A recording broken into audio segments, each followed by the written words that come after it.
اعوذ باللہ من الشیطان الرجیم بسم اللہ الرحمن الرحیم لا يحب اللہ الجہر بالسوء من القول الا من ظلم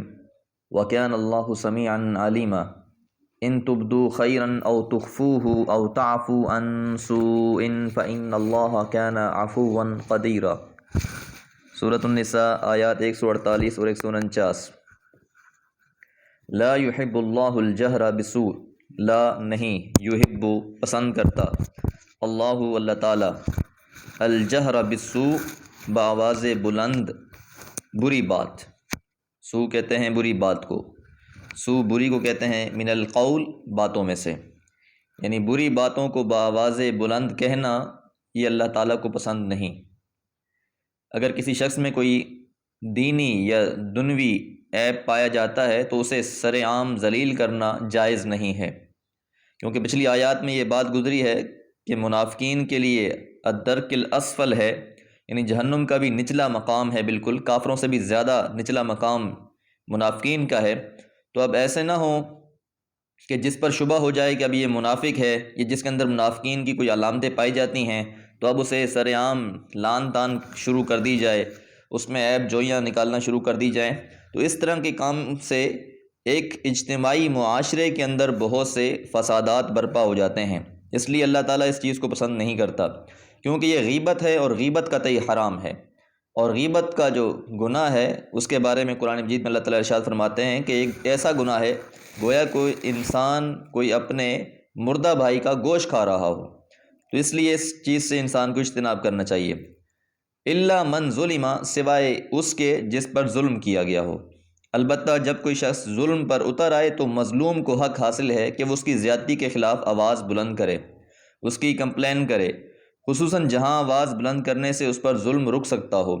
یا اس کا مداوع ہو سکتا ہو۔ اسی طرح لوگوں کے اس ظلم سے بچانے کے لیے اس کا عیب بیان کرنا بھی جائز ہے۔ مثال کے طور پر کسی شخص کے بارے میں پتہ ہے کہ وہ ظالم ہے، یا وہ جھوٹ بولتا ہے، یا وہ فراڈ کرتا ہے، بے ایمانی اور دھوکے باز ہے، اب کوئی شخص اس کے ساتھ مل کر کاروبار کرنا چاہتا ہے تو ایسے شخص کو جو اس کے ساتھ کاروبار کرنا چاہتا ہے اس کے نقصان کا خدشہ ہے تو اس کو اس کی عادات اور حرکات سے آگاہ کر دینے میں عیب نہیں ہے، البتہ اس کو سر عام لان تان کرنا جائز نہیں۔ رسول اللہ صلی اللہ علیہ وسلم نے یہ بھی ارشاد فرمایا کہ غنی آدمی کا حق ادا نہ کرنے میں دیر کرنا یا ٹال مٹول کرنا، یعنی ایک شخص کے پاس اللہ نے مال بھی دیا ہوا ہے اور وہ کسی کا حق ادا بھی کر سکتا ہے، لیکن اس کے باوجود بھی اگر وہ حق ادا نہیں کرتا تو اس کی سزا ہے اور اس کی عزت حلال ہے۔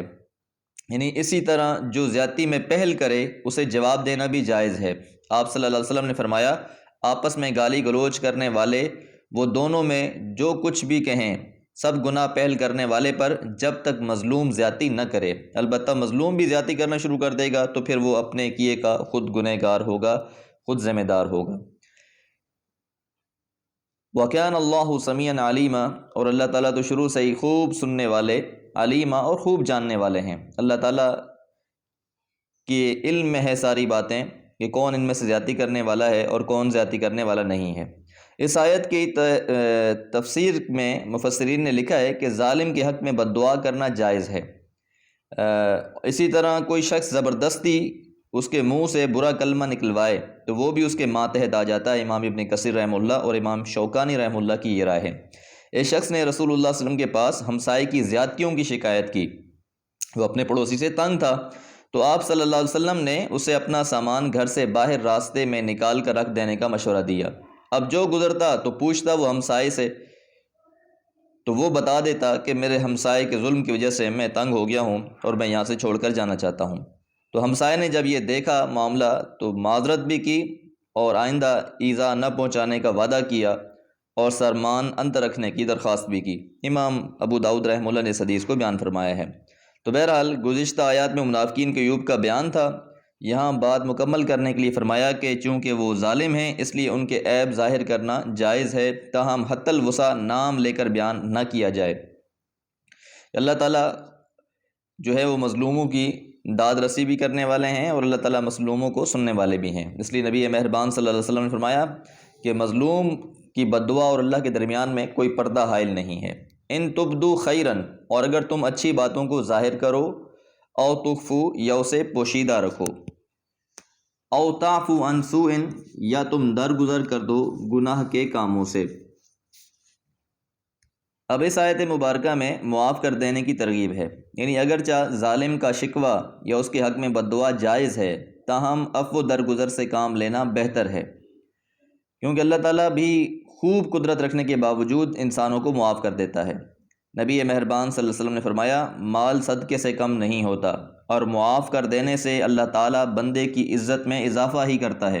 اور کوئی شخص اللہ کے لیے نیچا ہوتا ہے تو اللہ تعالیٰ اسے اونچا کر دیتے ہیں۔ امام مسلم رحمہ اللہ نے اس حدیث کو بیان فرمایا ہے۔ اسی طرح ایک حدیث میں یہ بھی آتا ہے کہ کوئی شخص حق پر ہونے کے باوجود جھگڑے سے اجتناب کرتا ہے، جھگڑے کو ترک کر دیتا ہے، تو اس شخص کے لیے بھی اللہ کے پیغمبر نے بشارت دی ہے۔ ان تبدوہ خیرن سے یہاں یہ بات بھی سمجھ میں آتی ہے کہ پسندیدہ روش آدمی اچھی بات کا اظہار کرے، اچھا جذبہ دل میں پرورش کرے اور دوسروں کی برائیوں سے درگزر کرے۔ اس کے بعد اپنی دو صفات اللہ تعالیٰ پھر بیان فرما رہے ہیں اس کے آگے کہ فَإِنَّ اللَّهَ، پس یقیناً اللہ تعالیٰ كَانَ عَفُوًّا، ہمیشہ سے درگزر کرنے والے، قدیرہ، اور قدرت رکھنے والے ہیں۔ کہ دیکھیں اللہ تعالیٰ نے اپنی وہ دو صفات بیان فرمائی ہیں کہ اللہ تعالیٰ ہر لحاظ سے قدرت رکھتے ہیں۔ اگر اللہ تعالیٰ چاہے تو کسی بھی انسان کی نافرمانی پر، اس کے کفر پر، اس کی بغاوت پر اللہ تعالیٰ اس کو فوراً سزا دے دے، لیکن اللہ تعالیٰ قدرت کے باوجود اکثر اپنے بندوں سے درگزر کرتا ہے اور ان کے لیے دروازہ کھلا رکھتا ہے کہ جب بھی وہ چاہیں رجوع کر لیں، توبہ کر لیں، معافی مانگ لیں، اور اللہ تعالیٰ ان کو معاف کر دے۔ تو اللہ تعالیٰ کی یہ صفت ہے۔ اللہ تعالیٰ اپنی ان صفات کو یہاں پر اس لیے بیان فرما رہا ہے کہ اہل ایمان سے بھی یہی مطلوب ہے کہ وہ بھی حتی الامکان کوشش کیا کریں کہ معاملات کے اندر عفو درگزر سے کام لیا کریں، جہاں قدرت نہیں ہے وہاں بھی اللہ تعالیٰ سے انسان معافی مانگے اور اللہ سے یہ دعا کرے کہ اللہ مجھے ظلم سے بچا، البتہ بدعا نہ کرے تو بہتر ہے، اور جہاں قدرت اللہ نے عطا کر بھی دی ہو وہاں بھی اللہ تعالیٰ کی رضا کے لیے اگر انسان درگزر کرتا ہے تو یہ بہت اچھی صفت ہے۔ اللہ سے دعا ہے کہ اللہ تعالیٰ ہمیں بھی ان صفات سے متصف ہونے کی توفیق عطا فرمائے۔ وما علیہ الا البلاغ۔